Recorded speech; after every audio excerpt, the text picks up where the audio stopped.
Well, at least 3.5 million more people are on U.S. election rolls than are eligible to vote. That's according to our next guest, Tom Fitton, president of Judicial Watch, who joins us now. Tom, thanks so much for being with us.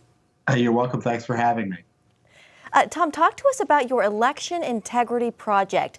3.5 million people, that is roughly the size of Connecticut. Yeah, that's a lot of people. When you look at those registered to vote and then you compare and contrast those numbers with people actually eligible to vote, you come up with the 3.5 million individuals spread out across the 50 states. Now, some states it's worse than others. You know, we sued, for instance, the state of Kentucky. It resulted in a consent decree requiring Kentucky to take reasonable steps to clean up their rolls, because in places like Kentucky, you had significantly larger numbers of people on the rolls than were actually living there and eligible to vote. California and Los Angeles, it's a major issue as well. They didn't seem to be removing anyone from the rolls. And that's what happens. You get dirty voting rolls. You get these extraordinary numbers of people who are on the rolls who shouldn't be there. And that's a recipe potentially for fraud. Tom, I know Judicial Watch went state by state, and you just mentioned California, which comprised about half of the 3.5 million voters.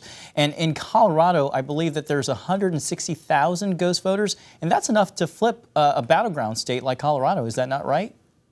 Yeah, that's the danger of having these extra names out there, because if people know there are names there who have died or moved away or otherwise ineligible, they potentially can vote in their names, and that's where you get the fraud, especially in states that allow wide access to mail-in ballots or early voting, where people don't have to show up in person to vote, or in states where there's no voter ID required, no ID required in order to vote, or the ID requirements are so minimal that it makes them practically useless.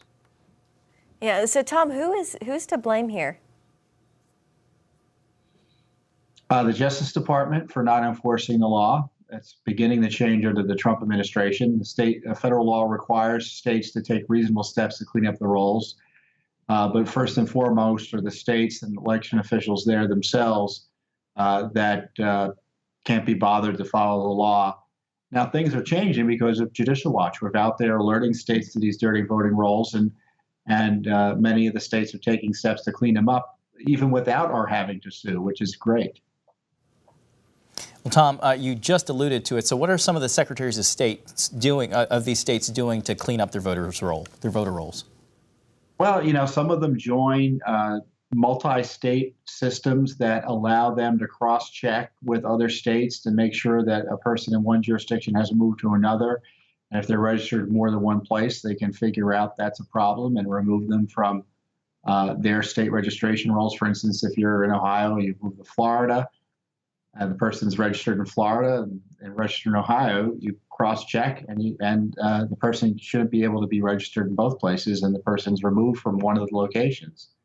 By having those multi-state cross-check platforms, that's a big plus. And the other issue is just sending out mailings. Hey, we haven't heard from you in a while. Are you still there? and relying on that response and making sure that people who aren't showing up to vote, you're in contact with them to make sure they're still interested potentially in voting and want to remain registered. Well, Tom, we'll have to leave it right there. Tom Fitton, president of Judicial Watch, thanks so much for joining us. Hey, you're welcome.